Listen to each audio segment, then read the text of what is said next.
Assalamualaikum warahmatullahi wabarakatuh. Salam hormat kami untuk guru-guru honorer se-Nusantara. Semoga kita semua selalu dalam lindungan Allah Subhanahu wa taala dan kita semua selalu diberikan kesehatan jasmani dan rohani.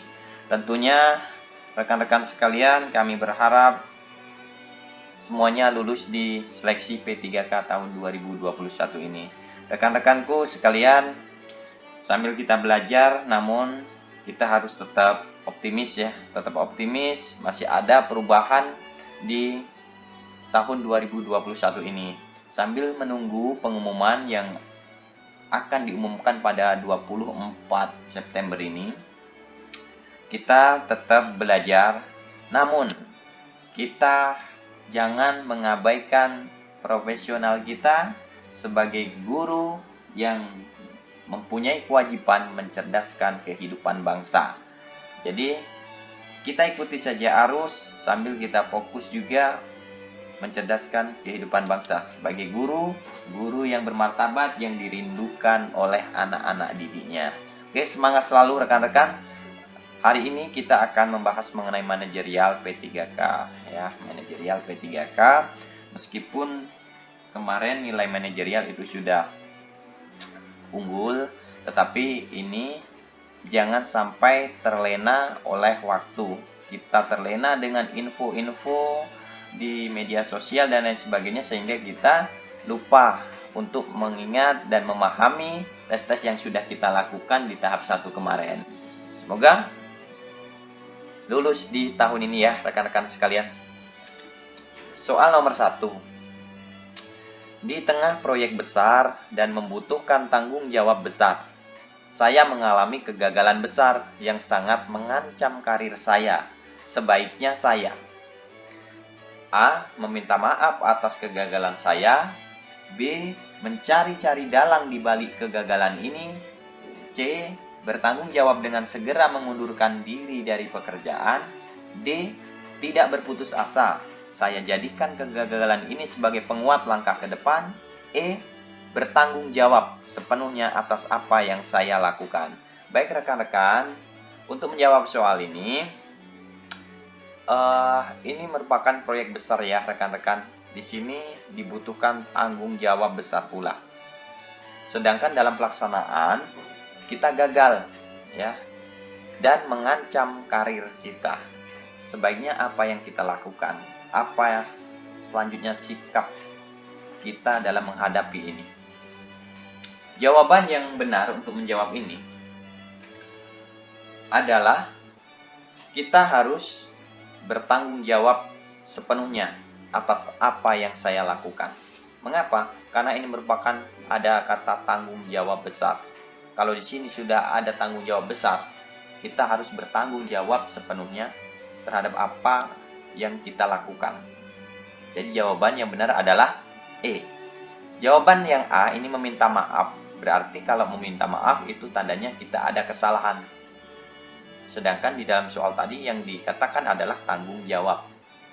Kemudian mencari-cari dalang di balik kegagalan ini sangat jauh ya, sangat jauh dari benar.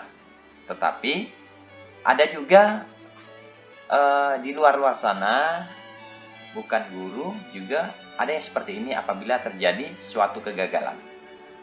Kemudian yang C, memang bertanggung jawab dengan segera mengundurkan diri dari pekerjaan. Bertanggung jawabnya sudah benar rekan-rekan ya, tetapi mengundurkan diri dari pekerjaan ini tidak etis ya, tidak etis rekan-rekan sekalian, atau kita bukan mencerminkan diri kita yang profesional. Ketika kita melakukan sesuatu dan terjadi kegagalan, maka kita harus bertanggung jawab apapun yang terjadi. Kemudian yang D ini tidak berputus asa. Benar, tidak berputus asa. Saya jadikan kegagalan ini sebagai penguat langkah ke depan. Ini juga memiliki poinnya rekan-rekan, tetapi poin yang paling besar itu adalah yang E. Soal nomor 2. Ketika menyelesaikan tugas, Anda harus menyelesaikan suatu pekerjaan di kantor. Tetapi menurut Anda hal tersebut cukup melelahkan, maka Anda, jadi kita ketika menyelesaikan tugas itu kita juga harus menyelesaikan suatu pekerjaan di kantor. Tetapi kita merasa kita sungguh lelah, maka yang harus kita lakukan adalah A. Menyelesaikan pekerjaan dimanapun, B. Menyelesaikan pekerjaan di kantor, C. Menyelesaikan pekerjaan di rumah, tetapi dikatakan di kantor, D. Meminta rekan kerja membantu menyelesaikan di kantor, E. Membawa pekerjaan tersebut ke rumah. Rekan-rekan sekalian, jadi jawaban yang paling benar itu adalah yang tetap kita lakukan pekerjaan. Kita selesaikan pekerjaan itu di kantor. Karena di sini ada menyelesaikan suatu pekerjaan di kantor ya. Kita harus menyelesaikan suatu pekerjaan di kantor. Jadi ini ada kata harus, berarti itu sudah mutlak. Kita harus menyelesaikan pekerjaan itu di kantor. Kalau yang A, menyelesaikan pekerjaan dimanapun, ini tidak boleh. Mengapa? Karena tempat yang harus kita lakukan mengenai yang harus kita kerjakan ketika kita melakukan pekerjaan itu adalah di tempat kita berada di suatu pekerjaan itu, yaitu di kantor. Kemudian yang C, menyelesaikan pekerjaan di rumah, tetapi dikatakan di kantor. Ini juga sudah menyimpang. Kemudian yang D, meminta rekan kerja Anda membantu menyelesaikan di kantor. Meminta rekan kerja Anda, sedangkan itu adalah tugas kita. Itu juga tidak baik. Yang E, membawa pekerjaan tersebut ke rumah. Jadi, membawa pekerjaan tersebut ke rumah juga tidak baik. Karena apa? Pekerjaan tetap harus kita lakukan, kita kerjakan di kantor. Kemudian, rumah, itu saatnya kita membagi waktu dengan keluarga yang ada di rumah, dengan lingkungan sekitar, dan lain sebagainya. Oke rekan-rekan, soal nomor 3. Anda ditunjuk sebagai ketua, dan hari ini kelompok Anda diminta membuat laporan yang harus selesai sekarang. Namun, di saat bersamaan, istri Anda mendadak masuk rumah sakit. Apa yang akan Anda lakukan? A. Memandatkan salah satu rekan untuk menggantikan saya sebagai ketua dan saya akan menuju rumah sakit untuk menjaga istri saya. Kemudian, nomor 3 ya rekan-rekan. Tetap mengerjakan tugas tersebut setelah itu ke rumah sakit. Yang C, menyuruh anggota untuk tetap mengerjakan tugas sambil saya pantau dari rumah sakit. Yang D, istri adalah segalanya sehingga saya langsung ke rumah sakit. Untuk menjawab soal ini, karena kita adalah anak buah atau bawahan dari ketua, ya. Sedangkan di sini merupakan kelompok, kita diminta membuat laporan. Harus selesai pada saat itu. Tetapi istri kita sakit, apa yang harus kita lakukan? Di sini ada, kita memiliki ketua. Dan di sini tugas ini adalah tugas kelompok. Jadi, apa yang akan kita lakukan? Ya. Oh, salah rekan-rekan ya. Di sini adalah kita yang ditunjuk sebagai ketua di dalam soal ini. Berarti kita adalah ketua, kita adalah pemimpin. Ya, kita adalah pemimpin. Dan hari ini kelompok Anda, kelompok kita diminta membuat laporan yang harus selesai sekarang. Berarti mudah saja rekan-rekan, kata kuncinya sudah kita dapat, yaitu kita adalah ketua. Sedangkan kita dihadapkan juga pada istri yang masuk rumah sakit ya. Apa yang harus kita lakukan? Jawabannya yang paling benar adalah, yaitu, langsung saja ya rekan-rekan, A. Memandatkan salah satu rekan untuk menggantikan saya sebagai ketua dan saya akan menuju rumah sakit untuk menjaga istri saya. Ini yang paling benar rekan-rekan. Kalau B, ini tetap mengerjakan tugas tersebut setelah itu ke rumah sakit. Ini padahal orang sakit itu adalah hal sesuatu yang sangat urgent dan penting ya rekan-rekan. Apalagi itu adalah keluarga kita. Kemudian yang C, menyuruh anggota untuk tetap mengerjakan tugas sambil saya pantau dari rumah sakit. Kita menyuruh anggota untuk tetap mengerjakan tugas sambil saya pantau dari rumah sakit. Ingat ya rekan-rekan, kita di rumah sakit ini adalah bukan ruang kerja, bukan tempat kita bekerja. Jadi, jawaban yang paling tepat itu adalah memandatkan. Karena kita adalah ketua, kita mempunyai hak untuk memandatkan salah satu rekan untuk menggantikan kita sebagai ketua. Dan kita akan menuju rumah sakit untuk menjaga istri kita. Baik rekan-rekan, kalau yang D ini jawabannya sungguh romantis banget. Istri adalah segalanya sehingga saya langsung ke rumah sakit. Jadi jawaban yang paling benar itu tadi adalah A, rekan-rekan sekalian. Ingat ya, ketua berarti pemimpin. Kita berarti memiliki bawahan. Dan ucapan ataupun kebijakan kita itu pasti dilaksanakan oleh bawahan kita. Soal nomor 4. Tim Anda sedang dalam suatu pekerjaan yang harus diselesaikan. Dalam pekerjaan tersebut, tim Anda dihadapkan pada suatu masalah. Sikap Anda. Ini kata kuncinya adalah tim lagi ya rekan-rekan. A. Ketua tim adalah penanggung jawab masalah tersebut. B. Masalah tim adalah masalah bersama yang harus diselesaikan oleh ketua tim. C. Masalah tim adalah masalah bersama yang harus diselesaikan oleh tim. D. Orang yang membuat masalah tersebut adalah penanggung jawab terbesar. E. Saya menganggap masalah tim adalah masalah saya juga sehingga saya akan menyelesaikannya. Jawaban yang paling tepat untuk nomor 4 ini adalah tim, berarti kerja tim itu adalah kerja bersama. Berarti jawaban yang paling benar itu adalah yang C. Masalah tim itu adalah masalah bersama yang harus diselesaikan oleh tim. Tidak boleh ketua tim saja sebagai penanggung jawab, tidak boleh salah satu orang dalam tim yang bertanggung jawab, tetapi semua tanggung jawab yang ada tim menjadi tanggung jawab bersama ya rekan-rekan sekalian. Kemudian soal nomor 5. Di divisi tempat Anda bekerja sedang terjadi sebuah masalah yang dapat mempengaruhi kinerja karyawan dalam menyelesaikan tugasnya. Anda sebagai atasan sudah mencoba berpikir dan memandang masalah tersebut secara objektif dan menganalisis setiap karyawan yang dapat terpengaruh atas masalah tersebut. Kemudian yang Anda lakukan, A. Meminta mereka untuk berpartisipasi lebih baik dan patuh terhadap semua kebijakan yang akan diambil. B. Meminta masukan dari mereka dan membuat keputusan secepatnya agar dipatuhi semua karyawan divisi. C. Meminta masukan dari mereka, melakukan revisi seperlunya, dan kemudian mengajak mereka turut mengimplementasikan rencana yang telah disepakati bersama. D. Menyuruh mereka mematuhi semua kebijakan dan meminta penyelesaian dari masalah tersebut. E. Membuat keputusan secepatnya dan memberitahu karyawan divisi akan hal tersebut agar tidak kaget. Rekan-rekan sekalian, di sini adalah sebuah masalah ya. Kemudian kita itu sebagai atasan. Oke, kita sebagai atasan berarti kita adalah pemimpin atau ketua atau juga bisa sebagai manajer ya. Rekan-rekan sekalian, jawaban yang paling tepat itu adalah kita sudah tahu kata kuncinya kita sebagai atasan.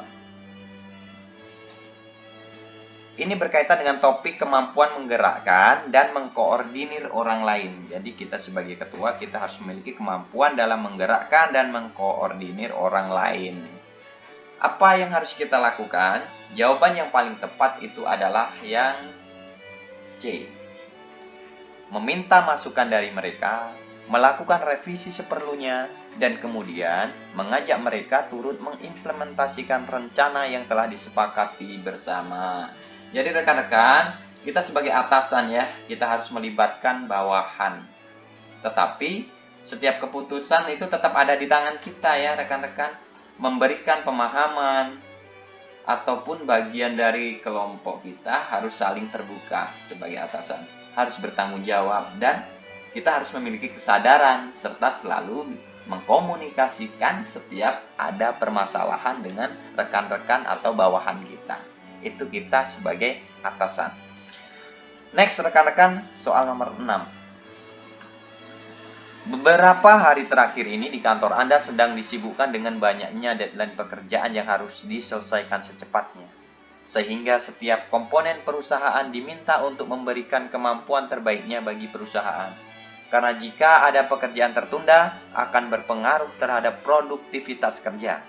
Namun, ada beberapa karyawan yang datang kepada Anda bercerita mengeluhkan beberapa hal yang tidak berkaitan dengan pekerjaan. Sikap Anda.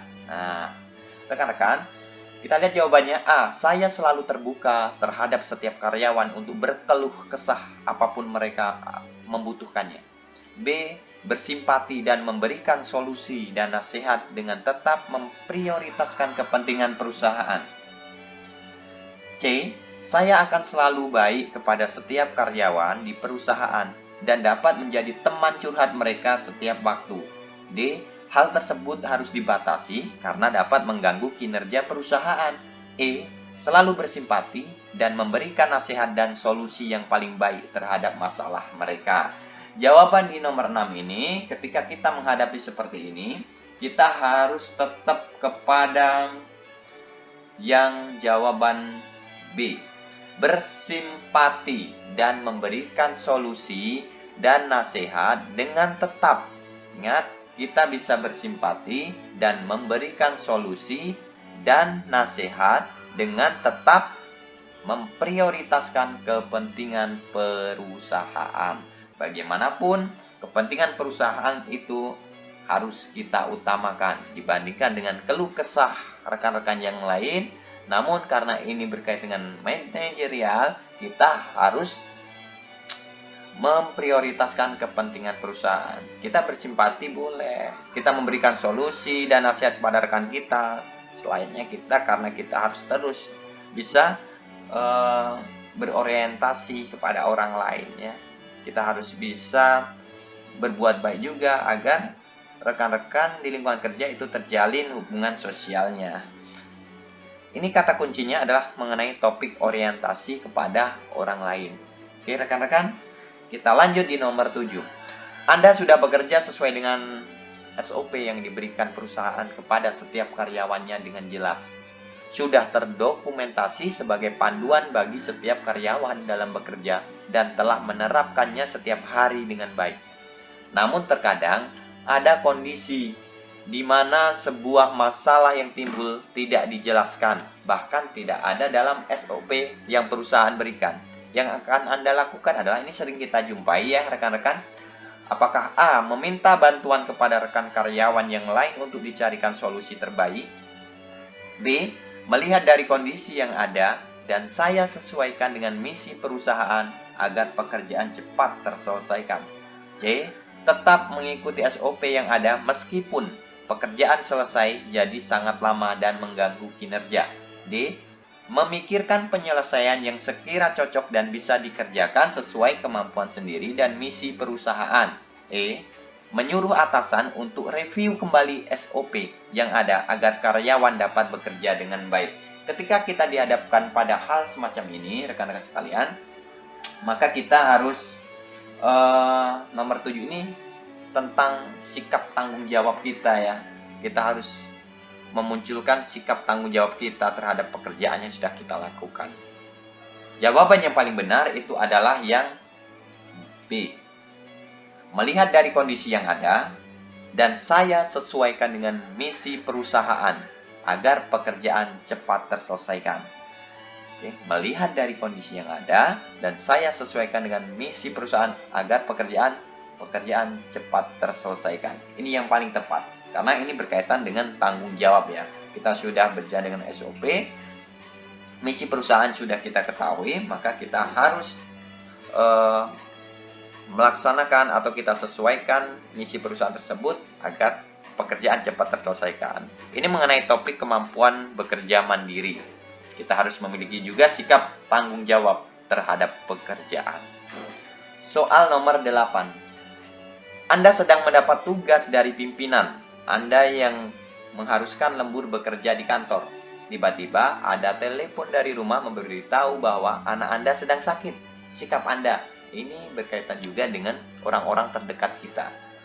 Sedangkan kita dalam soal ini, kita sedang mendapat tugas dari pimpinan. Oke, kita mendapat tugas dari pimpinan berarti kita adalah bawahan ya rekan-rekan. Jadi apa yang harus kita lakukan? Bagaimana sikap kita menghadapi ini? Apakah A. Segera mungkin kembali ke rumah? B. Meminta kepada istri bahwa akan pulang setelah pekerjaan selesai? C. Tetap bekerja karena ada istri dan pembantu di rumah? D. Menyelesaikan pekerjaan kantor karena sangat penting? E. Memastikan untuk melihat kondisinya. Apabila sakit parah segera kembali ke rumah. Jadi jawaban yang paling tepat di sini itu adalah yang E. Kita memastikan untuk melihat kondisinya, apabila sakit parah segera kembali ke rumah, berkumpul dengan mereka dan kita cari solusi terbaik dari keadaan yang menimpa keluarga kita. Ini rekan-rekan. Kalau yang A segera mungkin kembali ke rumah, ini juga tidak boleh. Karena mengapa? Kita jangan sampai tergesa-gesa ya. Kita harus memastikan terlebih dahulu. Kemudian yang B, meminta kepada istri bahwa akan pulang setelah pekerjaan selesai. Ini darurat ya. Ini darurat, maka jangan sampai kepada karena mereka mengingat kita adalah orang kepala keluarga di situ, kita harus sesegera mungkin memastikan untuk melihat kondisi dan kumpul bareng mereka. Kemudian yang C, tetap bekerja karena ada istri dan pembantu di rumah. Ini juga belum. Yang D, menyelesaikan pekerjaan kantor karena sangat penting. Ini juga belum. Jadi jawaban, karena di sini ada keluarga atau anak, apalagi ini anak yang sedang sakit, maka kita harus yang E. Sambil kita pahami ya rekan-rekan sekalian. Next, soal nomor 9. Anda mendapatkan informasi bahwa pimpinan tempat Anda bekerja akan berulang tahun. Teman-teman satu ruangan berencana memberikan pesta kejutan beserta hadiah, namun terhalang kurangnya dana. Teman Anda menyarankan untuk menggunakan dana pembiayaan rapat terlebih dahulu. Mengenai hal ini, A, memakai dana sponsor, B, tidak ikut-ikutan, C, menolak rencana tersebut, D, menghimbau agar patungan saja, E, tidak apa-apa asalkan sedikit. Ingat rekan-rekan sekalian, di soal nomor 9 ini berkaitan dengan kurangnya dana. Sehingga rekan-rekan memiliki usul untuk menggunakan dana dari pembiayaan rapat. Sedangkan di sini ada ulang tahun dari pimpinan. Seluruh kegiatan itu sudah dibahas di dalam rencana anggaran belanja suatu perusahaan, pasti ada RAP ya. Sedangkan ulang tahun pimpinan ini di luar jalur dari RAP yang sudah dibuat dan ditetapkan. Berarti mengenai pembiayaan rapat ini sudah ada. Mengenai pembiayaan rapat ini jelas ini berkaitan dengan perusahaan, berarti sudah ada di rencana anggaran biaya. Soal atau jawaban yang paling benar itu adalah yang D, menghimbau agar patungan saja. Karena apa? Dana yang harus kita gunakan berarti adalah dana di luar dari rencana anggaran biaya suatu perusahaan atau RAP yang sudah ditetapkan ya rekan-rekan. Kalau dana pembiayaan rapat itu sungguh menyalahi aturan dari RAP, dan yang dikhawatirkan ini mengarah kepada KKN dan mengarah kepada kurang maksimalnya kegiatan yang sudah terencana di dalam rencana anggaran belanja atau kegiatan perusahaan. Oke rekan-rekan sekalian, kemudian kita ke soal nomor 10. Dengan dana terbatas, Anda diminta oleh atasan untuk mengadakan kegiatan di kantor. Beberapa pendahulu Anda tidak terlalu sukses dalam melaksanakan kegiatan tersebut. Reaksi Anda ketika menerima tugas tersebut adalah A, menerima tugas tersebut dengan berbagai syarat yang harus dipenuhi. B, meminta tugas tersebut kemudian mencoba menyelesaikannya sendiri. C, menolak tugas tersebut karena merasa mustahil dilaksanakan. D, menolak tugas dengan mengemukakan kekurangan diri dan meminta atasan untuk menugaskan orang lain. E, menerima tugas tersebut kemudian mengajak rekan-rekan kerja untuk mendiskusikan berbagai alternatif cara menyelesaikan tugas tersebut. Jadi dengan dana terbatas kita harus melaksanakan kegiatan. Di lingkungan kerja kalau kita mendapatkan tugas seperti yang dimaksud pada soal nomor 10, maka kita tetap menerima tugas tersebut. Kemudian kita ajak rekan-rekan kita untuk berdiskusi, kita cari alternatif cara menyelesaikan tugas tersebut. Kalau kita menolak itu sangat tidak baik. Kemudian menerima dengan berbagai alasan juga tidak baik. Kemudian meminta tugas tersebut dan mencoba untuk menyelesaikan sendiri itu juga tidak baik. Jawaban yang paling tepat adalah yang E. Kita terima tugas tersebut, kita ajak rekan berdiskusi, kita cari alternatif cara menyelesaikan dari tugas tersebut. Rekan-rekan sekalian, semoga mudah dipahami ya rekan-rekan. Kita gali kembali pemahaman kita mengenai manajerial. Rekan-rekan sekalian, selamat belajar ya. Semoga di tahun ini kita bisa lulus P3K tahun 2021. Oke, salam guru hebat. Wassalamualaikum warahmatullahi wabarakatuh.